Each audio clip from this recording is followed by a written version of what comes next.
the temple when I was in first grade. I knew my rabbi as my class teacher, as well as rabbi of temple Anshe Amunim. My family had a mail order business and sent many stamps his way. He married my son and daughter-in-law, and he's now a friend of our family. Rabbi Harold has touched the lives of many people in Pittsfield as a rabbi, an avid stamp collector, a Rotarian, and a friend. Let's get ready for a wonderful evening in their honor. Thank you. The oldest living member of Rabbi Salzmann's Halacha class.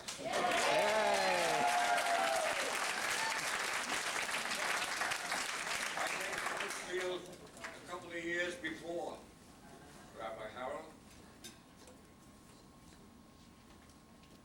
He was teaching Halacha then, and he's teaching Halacha now. I must say that I had great teachers. I evaluated them. I knew many of them. And I must tell you in all honesty that the greatest teacher I have ever known is Rabbi. God spoke to Abraham, said, "Lech lecha, go forth.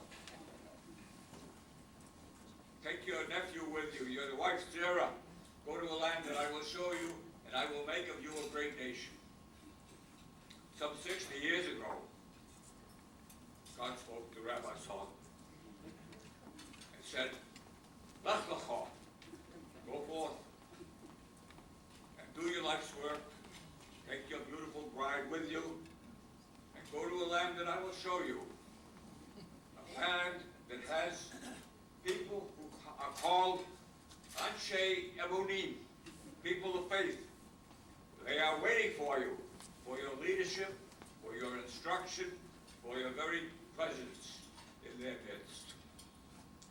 And so a miracle occurred. Rabbi Salzmann and his bride came to Pittsfield. And they are one of God's greatest blessings. Dayenu. When he came into a hospital room at Berkshire Medical Center, waving a Yulov and an Esrog, my roommate, who was the wife of the Christian chaplain at Berkshire Farm, almost went under her bed. But he came to help me celebrate Sukkot at the birth of our son Daniel, whose 45th birthday was 2 days ago. You shall be a blessing. You shall be a blessing, Mechila.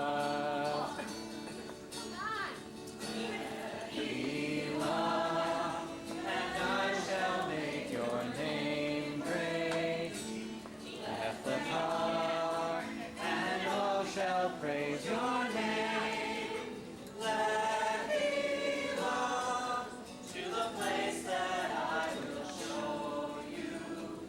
Listen, Vayim. Listen, Vayim. Listen, Vayim. I stated earlier that the Salzmanns have created a legacy worthy of repetition. That legacy is rooted in their actions. By both word and deed, they have reached out in friendship to Knesset Israel and reminded us that we are one people and that our reverence for God, love of Torah, respect for study, and our desire to carry out acts of loving kindness bind our two congregations together. Every meeting of the Rotary Club begins with a Pledge of Allegiance and a song, followed by an invocation. And as much as we like to share those duties and responsibilities, well, sometimes we fall a little short. And Rabbi is always there to partake and fill in as needed. And after hearing the service today, I can see where he gets his vivacious ending. And he would always conclude with, "Blessed art thou, ruler of the universe, providing food for all." Amen. It has certainly been a blessing to me, the rabbi, and certainly an honor here today to celebrate he and Audrey's 60th wedding anniversary. It has been a pleasure and an honor. I know the Rotary Club is very proud of him as well for 55 years of service, and we certainly wish him all the best and continued success. Salzmann has a passion for stamp collecting. I am here as a stamp collector to share some thoughts and memories with you. To begin with, the rabbi could not collect stamps and invest hundreds of hours into stamp collecting without the ongoing support of his loving and patient wife, Audrey, and we'd like to thank Audrey for this. Stamp collecting, looking at stamps, but discussing and researching stories behind the stamps, letters, and envelopes. As many of you know, Rabbi has given talks about the Holocaust, Jewish New Year postcards, Palestine, Ottoman Empire, and Berkshire postcards. While in Pittsfield in 1954, Rabbi Salzmann befriended Reverend Herbert Murray of the First Baptist Church on South Street. Reverend Murray, who was interested in Holy Land stamp collecting, got Rabbi into joining the Society of Israeli Philatelists, also known as the SIP. Rabbi Salzmann, with fellow stamp collectors Ken Goldblum, Ed Ginsberg, George Frankel, Arthur Stein, used to travel to Albany to attend programs at the Hudson Mohawk SIP, the second established SIP chapter in the United States. The Hudson Mohawk chapter started in 1952, but ceased to exist in the 1980s. Rabbi Salzmann, with Ken Goldblum, Ed Ginsberg, George Frankel, Arthur Stein, Herb Covell, Bill Pomerantz, Faye Simpkin, and Ben Ortenberg, started the Berkshire chapter of SIP in October 1961. At present, outside the New York City chapter, it is the oldest and most vibrant chapter in existence, according to Ed Rosen, who owns the House of Zion Stamps.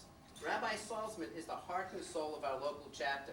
He has been president for the past 20 years and a frequent presenter of discussions on various parts of Jewish history and stamp collecting.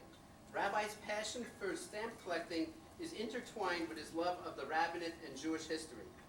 Rabbi Salzmann's stamp collecting interests include covers dating back to the late 1800s during the Ottoman Empire with various foreign post offices in the Holy Land, at the Palestine Mandate period, the interim, and of course the present state of Israel.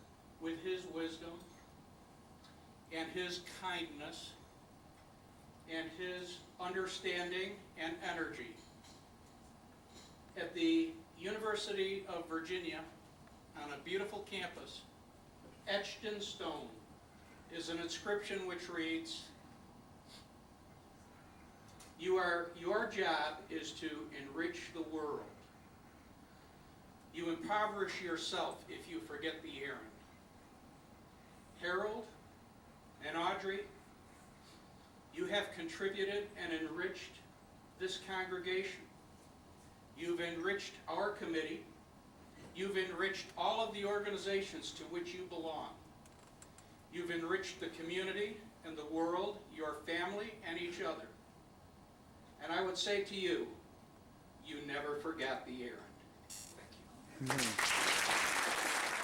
With Harold and with dear Audrey, who, ever since Stephanie and I arrived in the Berkshires about a year and a half ago, have opened their hearts, have opened their home, have opened themselves to us, old and more. Harold and Audrey, you're celebrating 60 years of many blessings. I said it before, I'll say it again. So Ed, you were right after all. Ad mea vesli, even 120 years would not be enough for the blessings that you have given, you are giving, and please, by the grace of heaven, you will give to this community. Thank you both. You know, my parents both symbolize three things to me. One is faith, one is flexibility, which I've always tried to maintain, and one is unconditional love. It's quite interesting, my dad, from the time I was little, living in Revere Parkway with, you know, all these neighbors. When I was little, I wasn't really little, I was just kind of wide and little. So, being a rabbi's son with the middle name of Abba and weighing 140 pounds at age 6 wasn't a great, you know, advert. And the guys in the neighborhood used to come out and take advantage of this, and I was too scared to tell my parents I really want to play with them. And I used to hide in the living room, and they used to come over and say, "Can Josh come out and play?" And I'd say, I don't want to go out there with these guys, you're going to kill me. Anyways, finally I came up to my dad and I said one day in the back garden, I remember this, backyard I should say, garden is an English expression. And I said, look, Dad, can you tell me how to beat this kid up? Because he's bothered me. And, you know, I was about 7 or 8. You know, show me something so I can beat the guy up. My dad looked at me and he said, Josh, if you can't get along with the kid next door, how do you expect the whole world to get along? And I thought to myself, well, I didn't think he'd dump the whole world on my back. I just want to beat his funerals at an early age or shivas, things like that. And I always remember going over to somebody's house that a young boy had died of leukemia. And I remember saying to my dad, I was only about 6 or 7 years old, I said, Dad, what do I say to this family? I was so nervous upon getting into the door. I didn't know, what do you say to people when someone dies? And my dad said, well, just say, you know, just say you're sorry. And so I did. I said I was sorry when I saw the people, and you know what? It was okay.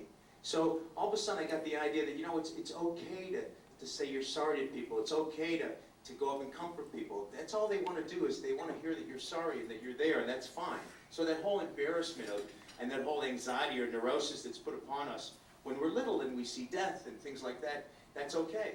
There was Friday night games, there were Saturday games, and my dad wasn't allowed to play football on Saturday, and all of a sudden I went to this kind of thing with my parents, my dad's relationship, and I'm thinking, I'm not going to be able to play football on Saturday. So somewhere in the Pirkei Avot, Josh, there it says you can play with a round ball on Saturday. Now, and I like, this is back to the flexibility stuff with my parents, right? All right, this is being a little flexible with the rules, right? Okay, you can play with a round ball on Saturday, but can you try to hit the guy really hard that's holding the ball, right? And I remember my senior year in high school, I ended up getting a lot of stitches for some reason. I don't know, I had a bad helmet. So not only did they go to the game sometimes, but they had to go to the hospital afterwards because you had to sign to get me stitched up. That's okay on Shabbos. That's okay on Shabbos, yeah, your head's bleeding. In fact, one time there was a guy, Art Monk, who was a 13-year-old pro. We played against White Plains, New York, and this guy knocked me into the bleachers, literally knocked me into the bleachers, broke my helmet. They put this thing around my head. They wouldn't let you play like this today because it was just a blood wound. I was just bleeding all over the place. But anyways, in a Glory Day speech, now we did beat them anyways. But having said that, my parents went to the hospital, and I remember every stitch they put in, I heard my mom and my dad going, oof. I was actually okay. But anyways, as you know, you get some remarks, because I was one of the only Jewish kids ever playing football. And my senior year also, I was co-captain, and there was a game that was on the schedule. And I remember as a kid, Sandy Koufax didn't play baseball on Yom Kippur, but Sandy Koufax, as we know baseball, you can rotate the pitchers, and you can play on certain days, whatever, but this was a big game. But you know, at the time, I was really nervous about it, and I remember saying to Joe Gleason, may he rest in peace, I said, Joe, you think you can change the game? He said, well, we are trying to change the game to a Sunday to have you play, but nobody wants to do it. None of the coaches want to do it because they don't want you to play, so they'd rather not have you play. But I remember sitting up here, right here, and Jim Zakin, who was the custodian then, he kept coming out and saying, don't worry, Josh, you guys are in the lead 7-0. And then I'd be sitting there for the next service, don't worry, you guys are in the lead, it's 14-0. So I'm going like, so I'm sorry, Dad, but I did say thank you, God, anyway. And funny enough, with that,